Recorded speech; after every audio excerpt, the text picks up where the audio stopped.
Dear students, today we'll discuss the most important part of our body, that is the brain.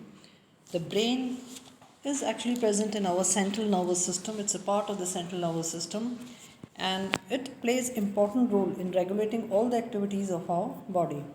So basically as it deals with the central nervous system, तो जो nervous system है वो क्या चीज़ है? Nervous system एक प्रकार का एक complex part है किसी भी animal का, जिससे कि सारी जो गतिविधियाँ होती हैं, जो कोऑर्डिनेशन होता है, सेंसरी जितनी भी आपको इन्फॉर्मेशन बाहर से प्राप्त हो रही है और जो भी हम इन्फॉर्मेशन उसके अकॉर्डिंग हमारी बॉडी जो मोटर इन्फॉर्मेशन जो दे रही है, किस तरह से वो कोऑर्डिनेशन हो रहा है, इन्वायरमेंटल चेंजेस के प्रति किस तरह से हो रहा है, हमारी बॉडी के जो फिजियोलॉजिकल जो एक्टिविटीज़ हैं, एंडोक्राइन सिस्टम के माध्यम से किस तरह से वो मीडिएशन का जो काम हो रहा है। तो अगर हम देखें तो जो हमारा जो नर्वस सिस्टम है उसमें हंड्रेड्स ऑफ सेल्स होती हैं और वो हंड्रेड ऑफ सेल्स जो अगर हम देखते हैं कि सबसे सिंपल जो जंतु है उसके नर्वस सिस्टम में होती है, और जब हम जटिलता की ओर जाते हैं जैसे कि अफ्रीकन एलिफेंट, तो वहाँ पे नर्वस सिस्टम की जो सेल्स होती हैं उनकी संख्या में बहुत ज़्यादा बढ़ोतरी हो जाती है।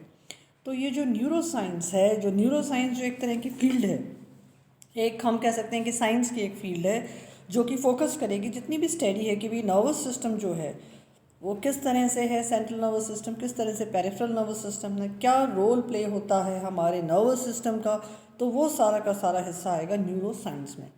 तो अगर हम देखें ऊपर की ओर तो जो सेंट्रल नर्वस सिस्टम, तो बेसिकली जब हम डिवाइड करते हैं हमारे नर्वस सिस्टम को किसी भी जंतु के फिजियोलॉजिकल एस्पेक्ट्स की जब हम स्टडी करते हैं, तो सेंट्रल नर्वस सिस्टम बना हुआ होता है ब्रेन और स्पाइनल कॉर्ड का, जो कि इंटीग्रेटेड और कंट्रोल सेंटर का काम करते हैं।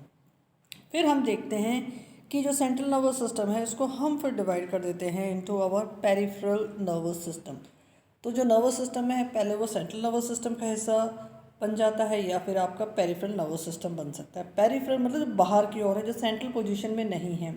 पेरिफेरल में जैसे कि आएंगी आपकी जो क्रेनियल नर्व्स हैं जो आपके ब्रेन से आ रही हैं, या जो आपकी स्पाइनल नर्व्स हैं जो स्पाइनल कॉर्ड से आ रही हैं, या फिर आपके जो सेंसरी जो डिवीज़न होती है, जो मोटर जो डिवीज़न होती है, मतलब सेंसरी मतलब जो बाहर से आपको सूचनाएं लेके आ रही है, और जो आपके जो इफेक्टर ऑर्गन्स को इफेक्ट करेगी वो मोटर नर्व फाइबर्स करेंगी। उसी तरह से होता है हमारा ऑटोनॉमिक नर्वस सिस्टम, जो एक तरह से विसरल मोटर इनवॉलंटरी एक्टिविटीज़ को कंडक्ट करता है।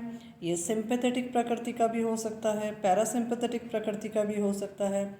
अगर वो मोबिलाइज कर रहा है बॉडी सिस्टम्स को, एक्टिविटीज़ को। पैरासिम्पैथेटिक डिवीजन में हम देखेंगे कि कंजर्वेशन होती है एनर्जी की, तो हाउस कीपिंग जितना भी फंक्शन होता है रेस्ट पीरियड में वो पैरासिम्पैथेटिक डिवीजन प्रमोट करते हैं। तो इस तरह से हमने इस चार्ट के द्वारा ये देखा कि किस तरह से नर्वस सिस्टम को हम क्लासिफाई करते हैं सेंट्रल नर्वस सिस्टम और पेरिफेरल नर्वस सिस्टम में, और फिर आपका आता है ऑटोनॉमिक नर्वस सिस्टम, सिंपैथेटिक और पैरासिम्पैथेटिक डिवीजन में। तो जब हम सेंट्रल नर्वस सिस्टम की बात करते हैं तो मुख्य रूप से उसमें हमारे दिमाग में आता है ह्यूमन ब्रेन। ये जो ह्यूमन ब्रेन है वो सबसे इम्पॉर्टेंट ऑर्गन होता है। ये एडल्ट ब्रेन है जो कि लगभग 1 किलो से 1.5 किलो तक वजन का हो सकता है। इसमें बहुत सारे न्यूरॉन्स प्रेजेंट होते हैं और ये न्यूरॉन्स की जो संख्या है वो वेरिएशन कर सकती है कि लगभग आपको 86 बिलियन से 100 बिलियन तक के न्यूरॉन्स प्रेजेंट हो सकते हैं। और ये जो ब्रेन होता है इसमें स्पाइनल कॉर्ड के साथ में सेंट्रल नर्वस सिस्टम बनाता है। जितने भी हमारी सोचने की, समझने की, याद करने की जो क्षमता होती है, हमारे किस तरह से लोकोमोशन होगा बॉडी का, वो सारा का सारा जो कोऑर्डिनेशन है वो इस हमारे ब्रेन के द्वारा ही रेगुलेटेड होता है। तो ये जो ब्रेन है ये होता कहाँ पे है? ब्रेन हमारे स्कल पोर्शन में होता है, और स्कल की जो बोन्स होती हैं वो उसको सपोर्ट करती हैं। स्कल में लगभग 22 बोन्स होती हैं, उसमें से जो 14 जो बोन्स होती हैं वो हमारे फेशियल बोन्स कहलाती हैं, 8 जो बचती हैं वो क्रेनियल बोन्स कहलाती हैं। अगर हम ब्रेन को देखें तो ब्रेन जो है उसमें क्रेनियम प्रेजेंट होता है, और इसकी जो सराउंडिंग होती है एक तरल पदार्थ से होती है जिसको हम कहते हैं सेरिब्रोस्पाइनल फ्लूइड।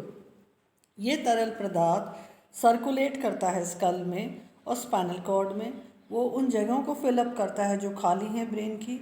हर दिन अगर हम देखें तो 500 ml सेरिब्रोस्पाइनल फ्लूइड हमारे बॉडी में बनता है एपेंडाइमल कोशिकाओं के द्वारा। ये जो प्राइमरी फंक्शन होता है सेरिब्रोस्पाइनल फ्लूइड का, वो एक बफर की तरह काम करता है ब्रेन के लिए, जिससे कि किसी भी तरह का कोई शॉक या जो डैम्पनिंग होती है वो यहाँ से प्रोटेक्ट हो सके। उसी तरह से ये इम्यूनोलॉजिकल प्रोटेक्शन को भी प्रोवाइड करता है ब्रेन में। अब जब ब्रेन की जब हम बात कर रहे हैं तो उसको हम सब डिवाइड करते हैं into fore brain, mid brain और हाइंड ब्रेन। फोर ब्रेन में आता है आपके प्रोजेंसेफेलॉन, मिड ब्रेन में आपके आते हैं मेसेंसेफेलॉन, हाइंड ब्रेन में आते हैं आपके रोम्बेनसेफेलॉन। तो अगर हम इसको ब्रेन को विभाजित करते हैं मुख्य रूप से तीन में, फोर ब्रेन, मिड ब्रेन और हाइंड ब्रेन। फोर ब्रेन जो आगे की ओर है, मिड ब्रेन जो बीच में है और हाइंड ब्रेन जो पीछे की ओर है, जिसको हम रोम्बेनसेफेलॉन भी कहते हैं।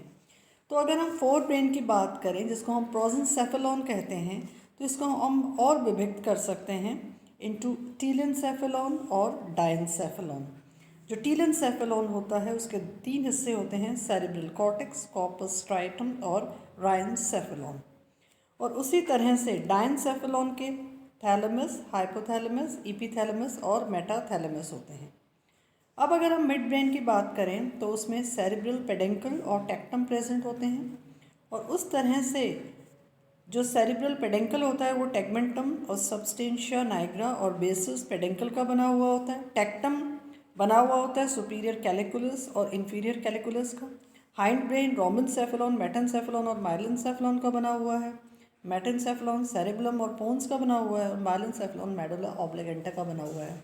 तो बेसिकली हम ब्रेन को क्लासिफाई कर देते हैं तीन हिस्सों में, लेकिन जब हम इसको और विस्तृत से देखें तो मुख्य रूप से इसके तीन स्ट्रक्चर्स मेन इंपॉर्टेंट होते हैं। एक तो होता है सेरिब्रम, एक होता है सेरिब्लम और एक होता है ब्रेन स्टेम। अब ये जो सेरिब्रम जो होता है वो लार्जेस्ट पोर्शन को बनाता है जो ब्रेन का जो कॉन्स्टिट्यूट करता है ये। और ये जो लार्जेस्ट हिस्सा है इसके दो हिस्से हैं, राइट और लेफ्ट। ये बनाते हैं राइट लेफ्ट सेरिब्रल हेमीस्फेयर्स। यहाँ पे सारे के सारे फंक्शंस होते हैं, चाहे वो हमारे टच से रिलेटेड हों, चाहे वो देखने के हों, सुनने के हों, बोलने के हों, समझने के हों, कंट्रोल करने के इवेंट्स हों। तो सारे के सारे इवेंट्स हमारे सेरिब्रम से यहाँ से ज़्यादा कंट्रोल अप होते हैं। अगर हम बात करें कि जैसे जैसे एवोल्यूशन हुआ है एनिमल सेल्स में, तो वेराइटीज़ ऑफ स्पेशल सेंसेस जो हैं वो डेवलप हो गई हैं। तो इस तरह से जो सेरिब्रम का जो काम है वो बहुत इम्पॉर्टेंट हो जाता है। और इस तरह से ये जो दो सिमेट्रिकल हेमिस्फेयर्स हैं इनके बीच में एक खांच पाई जाती है जो कि डीप मीडियन फरो होती है, जिसका कि connection broadband commercial fibre से होता है, जिसको हम कॉर्पस कैलोसम कहते हैं। टोटल सरफेस एरिया जो होता है कॉर्टेक्स का 2200 स्क्वायर किलोमीटर्स होता है और जो कि 3 गुना ज़्यादा है इनर सरफेस स्कल से। हर जो हेमिस्फेयर है उसके मुख्य रूप से अलग अलग लोब्स होते हैं, उनके अलग अलग नाम होते हैं। और अगर हम देखें कि जो प्रेजेंट होता है इसमें कॉर्टेक्स ग्रे मैटर का बना हुआ होता है और रिमेनिंग जो होता है वो आपके बना हुआ होता है वाइट मैटर का। तो जो ग्रे मैटर है कॉर्टेक्स का वो सरफेस एरिया में होता है, थिक होता है और फ्रंटल और ऑसिपिटल लोब्स में एवरेज 3.5 मिलीमीटर होता है, सरफेस में 3 मिलीमीटर, बेस में होता है 2.7 मिलीमीटर, मीडियली होता है। तो इस तरह से जो वाइट मैटर की अगर हम बात करें तो उसमें 3 ग्रुप्स ऑफ अनमेडुलेटेड फाइबर्स प्रेजेंट होते हैं, जैसे कि प्रोजेक्शन फाइबर्स प्रेजेंट हैं, कनेक्टिंग सेरिब्रम और एक्स्ट्रा कॉर्टिकुलर एरियाज इसमें प्रेजेंट होते हैं। अब जब हम सेरिब्रम की बात करते हैं तो सेरिब्रम में सेरिब्रल कॉर्टेक्स प्रेजेंट है। ये हिस्सा 75% तक न्यूरॉन्स का बना हुआ होता है। जो सेल्स होती हैं वो ग्रे मैटर की होती हैं, फोल्डेड स्ट्रक्चर होते हैं, ग्रे मैटर के लॉन्ग माइलिनेटेड एक्सॉन्स के प्रेजेंट होते हैं जो कि वाइट मैटर को बनाते हैं कॉर्टेक्स का। तो इस तरह से ग्रे मैटर और वाइट मैटर प्रेजेंट होते हैं ब्रेन में। और कॉर्पस कैलोसम ये कनेक्शन का काम करता है दोनों राइट और लेफ्ट हेमिस्फेयर्स को। और ये लार्जेस्ट वाइट मैटर स्ट्रक्चर होता है ब्रेन का, जिसमें कि माइलिनेटेड एक्सन्स लगभग 250 मिलियन इसमें प्रेजेंट होती हैं कॉर्पस कैलोसम में। तो कॉर्पस जो कैलोसम है वो इम्पॉर्टेंट रोल प्ले कर रहा है for connecting the 2 left and right cerebral hemispheres. तो ये जो हमारा जो ब्रेन है इसका जो हिस्सा जो सेरिब्रम का है वो इम्पॉर्टेंट एक तरह से हम कहें कि रोल प्ले कर रहा है।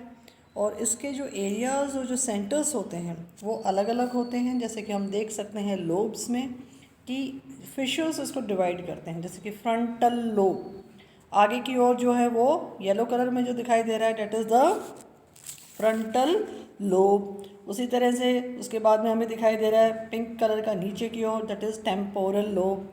फिर ब्लू कलर में हम देख रहे हैं पैराइटल लोब। ग्रीन कलर में हमें ऑसिपिटल लोब दिखाई दे रहा है। तो मुख्य रूप से इसके 4 लोब्स होते हैं, फ्रंटल, टेम्पोरल, पैराइटल और ऑसिपिटल। तो ये सेरिब्रल हेमिस्फेयर के लोब्स यहाँ पे प्रेजेंट हैं। अब अगर हम देखें कि जो फंक्शन जो होगा, कि भी पहला जो लोब है, फ्रंटल जो लोब है, जो आगे की ओर जो प्रेजेंट है, ये जो है इसकी सिचुएशन एंटीरियर वॉल में है, और ये जो है फ्रंट पोर्शन में है। इसका जो फंक्शन होगा वो होगा कि हमारी पर्सनालिटी, हमारे जो भी इमोशंस हैं, हम कैसा बिहेव करते हैं, अगर हमें कोई पज़ल सॉल्व करने के लिए दी जाए तो हम कैसे काम करते हैं, हम कैसे बोल रहे हैं, हमारी कैसी राइटिंग स्किल्स हैं, हम हमारे लिखने की जो लिखावट है, सुलेख कैसे आप लिख रहे हो, आपका बॉडी का मूवमेंट कैसा है, आपका इंटेलिजेंस या आईक्यू लेवल कैसा है, आप कितने अवेयर हो, आप कितने कॉन्सेंट्रेटेड हो कोई भी काम करने के लिए। तो इस तरह से ये स्टिमुलेशन का काम करता है, movement of eyes, head, body का जो मूवमेंट हो रहा है। तो इसके जो एरियाज़ होते हैं वो फ्रंटल एडवर्स फील्ड होती है, जो कि आइज़, हेड और बॉडी मूवमेंट्स के लिए रिस्पॉन्सिबल है। इसका एक एक्स्ट्रा पिरामिडल एक्टिविटी एरिया होता है, जिससे कि आपके ये फंक्शंस एट्रीब्यूट होते हैं सारे के सारे। फिर हम देखते हैं कि किस तरह से कंट्रोल होती है हमारी जॉज, टंग, स्वेलिंग जो हम कर रहे हैं, रेस्पिरेटरी मसल्स की जो कोऑर्डिनेशन होती है। उसी तरह से हमारा स्पीच का जो सेंटर है वो इसके द्वारा ही निर्देशित होता है।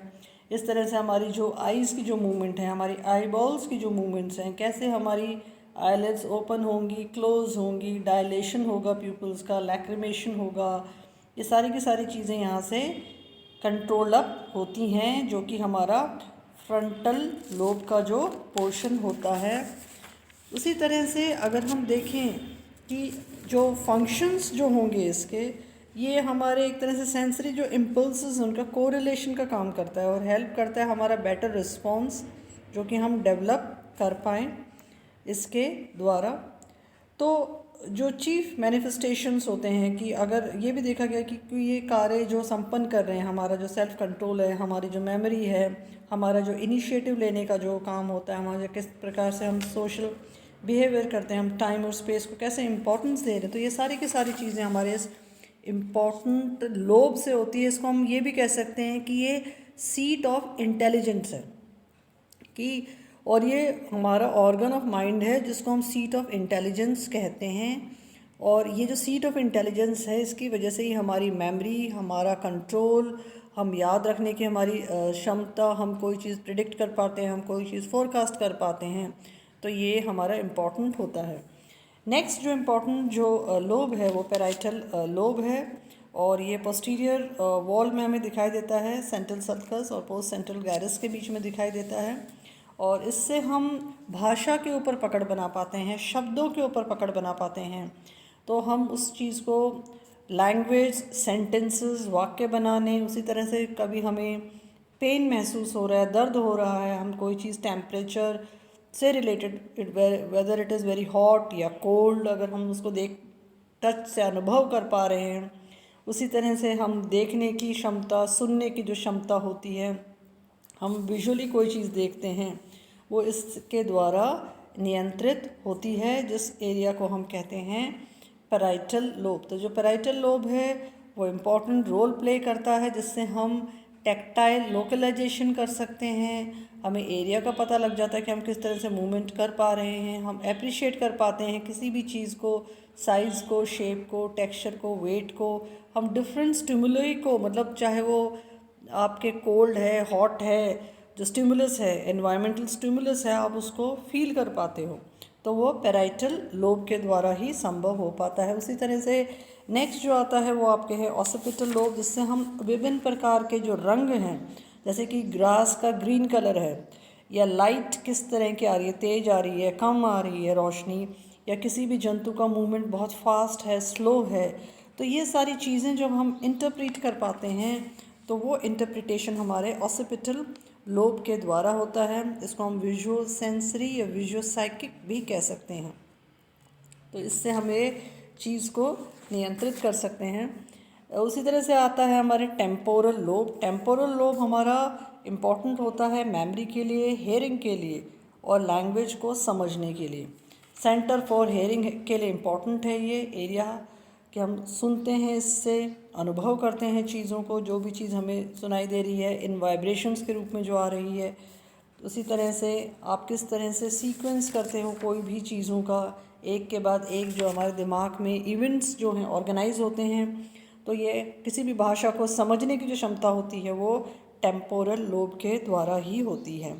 तो इस तरह से ये जो सेरिब्रम है, इसके जो फंक्शंस हैं हम उनको कह सकते हैं कि यहाँ पे इम्पॉर्टेंट फंक्शंस ये प्ले करते हैं, चाहे वो हमारे स्पीच से रिलेटेड हो, चाहे हमारे वो आई मूवमेंट से रिलेटेड हो, चाहे वो हमारे रेगुलेशन से रिलेटेड हो, इक्विलिब्रियम, या हमारे पॉस्चर से रिलेटेड हो, या फिर किस तरह से हम चीज़ों को, हेड को, बॉडी को मूवमेंट कर रहे हैं, हम किस तरह से रिफ्लेक्स एक्टिविटीज़ को दिखा रहे हैं, हमारा क्या इंटेलेक्चुअल लेवल है, वो सारी की सारी चीज़ें हमारे इस सेरिब्रम के द्वारा ही नियंत्रित होती हैं। I hope you are able to understand my brain part a PPT in a very simplified way. Thank you for watching the video.